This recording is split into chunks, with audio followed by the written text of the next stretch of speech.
Hello and welcome to the History of Computing podcast. SimCity is one of those games that helped expand the collective public consciousness of humans. I have a buddy who works on traffic flows in Minneapolis.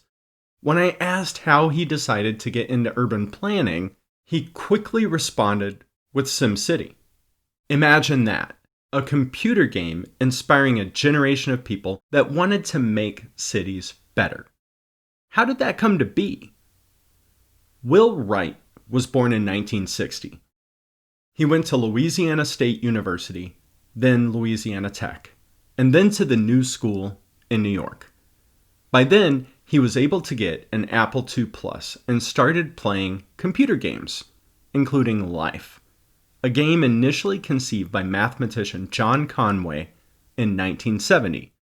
A game that expanded the minds of every person that came in contact with it. That game had begun on the PDP, then in BBC Basic before spreading around to other computers. It allowed players to set an initial configuration for cells and watch them mutate over time. After reading about Life, Wright wanted to port it to his Apple, so he learned AppleSoft Basic, and then Pascal. He tinkered around and by 1984 was able to produce a new game called Raid on Bungling Bay. And as many a Minecrafter can tell you, part of the fun was really building the islands in a map editor he built for the game. He also happened to be reading about urban planning and system dynamics. He just knew there was something there, something that could take part of the fun from life and editing maps and games and this newfound love of urban planning and give it to regular humans. Something that just might expand our own mental models around where we live and how we live in where we live, and games. This led him to build software that gamified editing maps, where every choice we made impacted the map over time, just like it did in Life, where it was on us to build the perfect map. Just like in Life, it was on the player to develop the perfect cellular structure. He would call his new game Micropolis, and it would become SimCity. One problem, none of the game publishers wanted to produce it, and when it was ready for the Commodore 64 in 1985, he found himself without a distributor. After Broderbund turned him down, he had to go back to the drawing board. So Wright would team up with his friend Jeff Braun, who had just founded Maxis Software in 1987. They would release SimCity in 1989 for Mac and Amiga, and once it had been ported for the Atari ST and DOS-based PCs as well as the ZX Spectrum. Broderbund did eventually agree to distribute it as it matured. And people started to get this software, staring at a blank slab of land where we zone areas as commercial and residential. We tax areas and can increment those rates, giving us money to zone other areas. We provide electricity, water, and other services and then build parks, schools, hospitals, police stations, etc. The more dense and populous the city becomes, the more difficult the game gets. The population fluctuates and we can tweak settings to grow and shrink the city. I was always playing to grow until I realized sometimes it's nice to stabilize and look for harmony instead. And we see the evolution over time. The initial choices we made could impact the ability to grow forever. But unlike Life, we get to keep making better and better or worse and worse choices over time. And that would be Life the game, not in real life, where hopefully we do keep making better choices. In the game, we delighted in watching the population explode and watching the city grow and flourish. And we had to watch parts of our beloved city decay. We raised taxes when we were running out of money and lowered them when population growth was negatively impacted. We built parks and paid for them. We tried to make people love our city. Or at least we tried to make Sims love our city. We are only limited in how great a city we can build by our own creativity. and our own ability to place parts of the city alongside the features that let the people live in harmony with the economic and ecological impacts of other buildings and zones. For example, we want to build a power plant as far from residential buildings as we can because people don't want to live right by a power plant. But running power lines is expensive, so it can't be too far away in the beginning. The game mechanics motivate us to push the city into progress, to build, to develop. People choose to move to our cities based on how well we build them. It was unlike anything else out there, and it was a huge success. SimCity 2000 came along in 1993.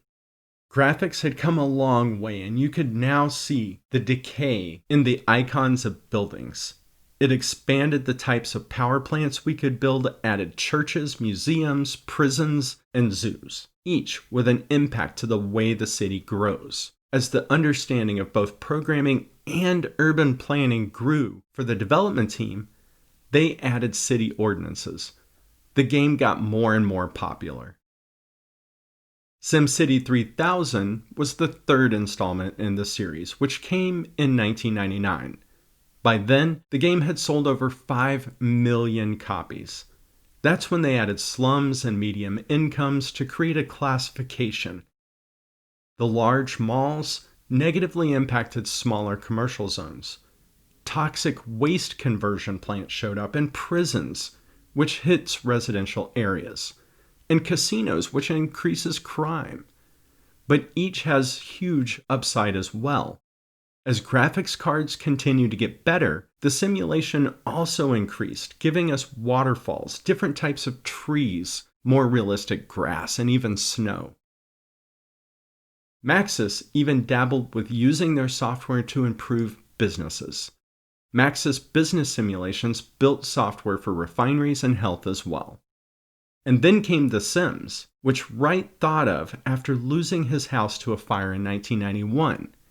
Here, instead of simulating a whole city of people at once, we simulated a single person, or a sim.